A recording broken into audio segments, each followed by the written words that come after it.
अगर आप चाहते हैं कुमार डिजिटल चैनल के ऑडियो वीडियो सबसे पहले आप तक पहुंचे तो लाल बटन दबाकर चैनल को सब्सक्राइब करें और हाँ, बेल आइकन को दबाना ना भूलें। बोला बोला बाबा विश्वनाथ की। भैया हम भोजपुरी गायक सुसेन कुमार छोटू आप सभी भोजपुरिया श्रोता के गोड़ छू के गोड़ लागत बाने। हमरा आशा ना पूर्ण विश्वास बा कि ये एल्बम आप सबके जरूर पसंद आई और जैसे सबके दुलार प्यार दिले बानी हमरो के देहब। Music by Pankaj Kaushik.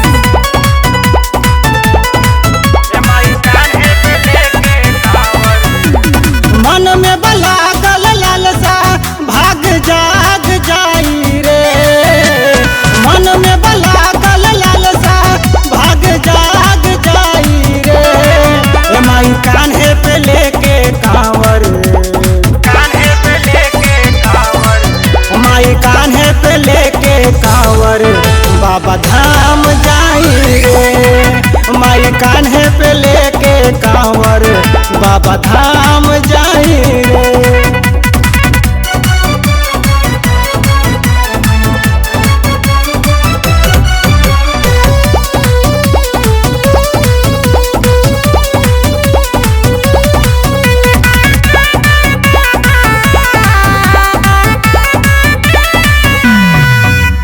सावन के महीनावा में बड़ी भीड़ लागेला, शिव के नगरिया हो बड़ी मन भावेला, शिव के नगरिया हो बड़ी मन भावेला। सावन के महीनावा में बड़ी भीड़ लागेला, शिव के नगरिया हो बड़ी मन भावेला।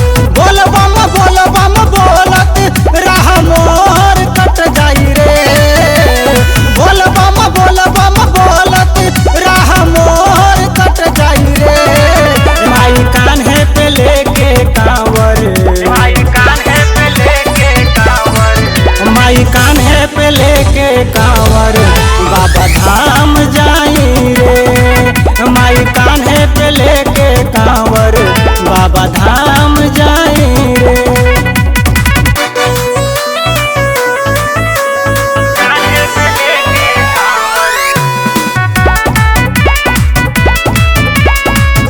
Music by Pankaj Kaushik.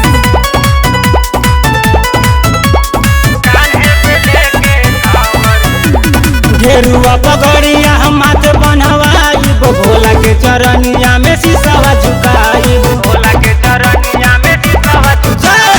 घेरुआ पगड़िया माथ बनवाई भोला के चरनिया में शीशवा झुकाई। छोटुआ भजनिया गाई साथे जलवा चढ़ाई रे, छोटुआ भजनिया गाई साथे जलवा चढ़ाई रे। माई कान्हे पे लेके कांवर, माई कान्हे पे लेके कांवर, माई कान्हे पे लेके कांवर बाबा धाम जाई रे। माई कान्हे